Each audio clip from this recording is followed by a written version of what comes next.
Le CHD Vendée propose un peu moins de 1500 lits et places, dont 38 places d'ambulatoire. Il y accueille toutes les spécialités chirurgicales, hors neurochirurgie et chirurgie cardiaque. Donc de 2008 à 2010, on a préparé notre projet avec l'aide de l'ARS qui a étudié le potentiel de substitution de la chirurgie traditionnelle en chirurgie ambulatoire. Il y a eu un premier benchmarking fait sur le plan régional pour regarder notre activité opératoire. Et puis on a fait des binômes anesthésistes-chirurgiens pour aller visiter dans certains sites et puis s'inspirer de leurs pratiques pour créer notre service avec les contraintes que l'on pouvait avoir. À l'occasion de ces visites, on a pu voir des systèmes avec des circuits intégrés de blocs opératoires. Ça nous a semblé intéressant d'intégrer ça dans notre pratique pour augmenter notre taux de rotation. Et c'est ainsi qu'on a créé notre salle de petite chirurgie ou de petits gestes qui était dédiée à des anesthésies locales. Ça nous permettait de désengorger l'activité au bloc opératoire et d'augmenter notre taux de rotation. Donc l'ambulatoire s'est ouvert en décembre 2012. Il est régulé par 2 médecins, un médecin anesthésiste et un chirurgien ORL, ainsi qu'un cadre de santé. Le service se compose de 38 lits et il n'y a pas de bloc opératoire dédié à la chirurgie ambulatoire, hormis une petite salle réservée aux anesthésies locales strictes, et nous incluons le programme de chirurgie ambulatoire dans le programme de chirurgie conventionnelle. Grâce à l'ouverture de cette unité, nous avons pu doubler le nombre de patients arrivant en chirurgie ambulatoire.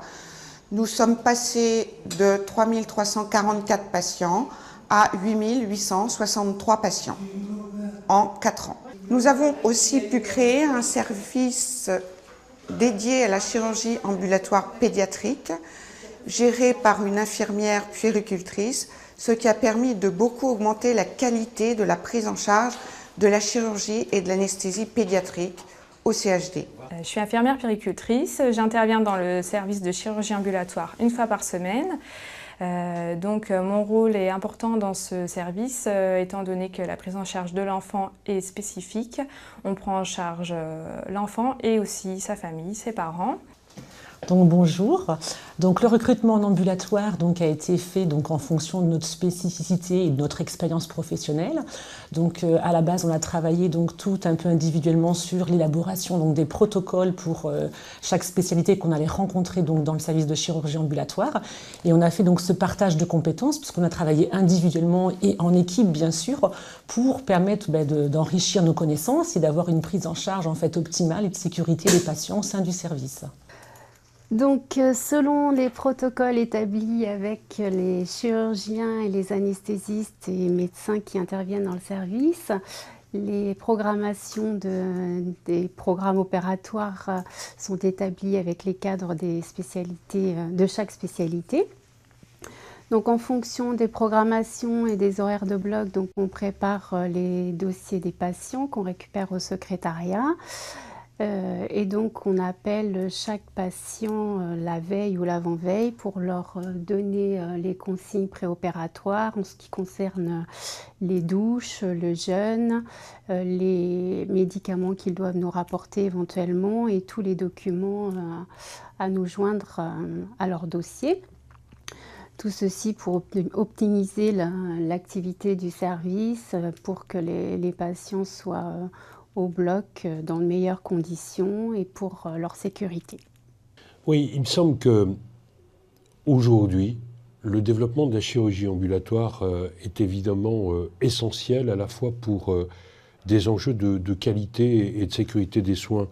Et de ce point de vue, le CHD Vendée n'est pas en reste puisque nous avons un taux de pratique ambulatoire dépassant les 50%, alors que nous avons un panel de pathologies extrêmement important.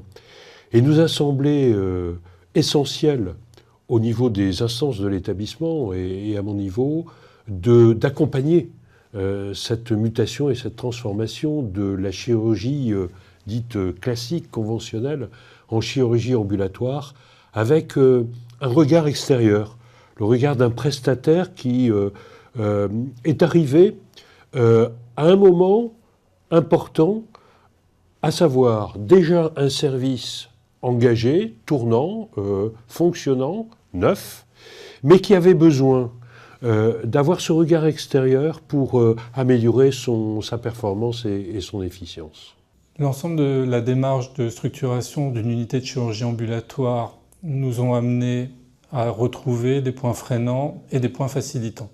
Pour ce qui est des points freinants, nous avions isolé essentiellement des problèmes architecturaux, notamment au sein du bloc opératoire, l'absence de bloc ambulatoire dédié, ce qui dans notre expérience s'est avéré ne pas être un problème, mais surtout des facteurs individuels limitants qui nous ont obligés, dans notre projet, à avoir une analyse assez fine des différentes individualités en présence. Pour ce qui est des points facilitants, ils étaient au nombre de 4. D'abord, une volonté forte du trio de pôle d'accompagner au quotidien les équipes afin de les booster. Deuxièmement, l'appui sur une cellule de régulation. Troisièmement, l'individualisation dans chaque équipe d'éléments moteurs sur lesquels nous avons pu nous appuyer pour montrer le bien fondé de la démarche. Et quatrièmement, l'appui du cercle et d'une démarche de benchmarking de façon à contrer avec des éléments très objectifs les éléments freinants dont nous avons parlé plus haut. Suite à notre implication dans différents projets régionaux, l'ARS des Pays de Loire nous a proposé un accompagnement pour le développement de la chirurgie ambulatoire. Notre choix s'est porté sur le cabinet conseil et Cercle. Cet accompagnement s'est déroulé de la façon suivante.